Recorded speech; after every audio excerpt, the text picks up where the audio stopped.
What's going on, YouTube? Tone here, Positive Tech Reviews in the building. I got a big list here, but I'm gonna go ahead and pick 5 things that I hate about the Google Pixel 4 XL.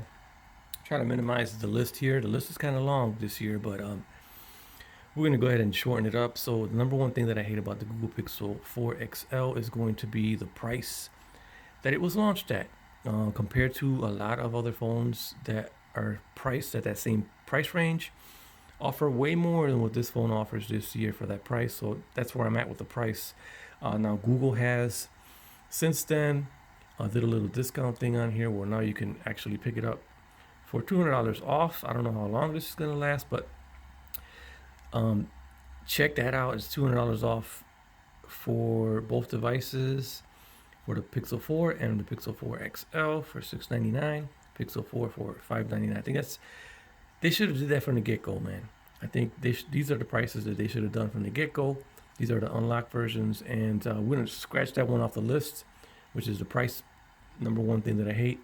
Number two things that I hate about the Google Pixel 4 XL is gonna be the big old forehead, man. I mean, 2019, everybody's trying to maximize the screen real estate. Here comes Google, adding a feature that nobody's gonna use, and the forehead thing, it's just the look. As soon as you take it out of the box, it just feels like an old phone, man. Has that old forehead on there, and it may be a little thing, not huge to a lot of people, but I just you get used to it after a while, but I just don't like it. Number three, battery life on here. You will have battery anxiety when you get this phone. First few days, I would say like the first 3 days I got the phone, I wasn't getting a full day. It was dying probably about 5-6 o'clock.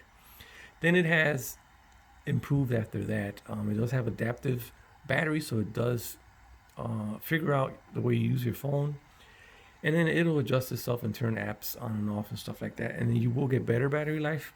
Right now I'm getting average battery life, but if you want to get the best battery life, you have to start disabling features on this phone, which is a bummer, man. So 3700 milliamp, it's a no-go. I think battery is a major thing, and having to disable features just to get the maximum battery life on your phone is crazy. So that's going to be my number three. My number four is going to be the ultra wide, man. Come on, man. Google, ultra wide. Let's say you got your family in the background there. Everyone doesn't fit in the photo. What do? Well, if you got the Google Pixel 4 XL, you got to step back about 50 feet. But if you got ultra wide, bam, that's all you got to do. They kind of dropped the ball with that on this phone this year. Ultra wide is gone. Well, ultra wide never came, actually.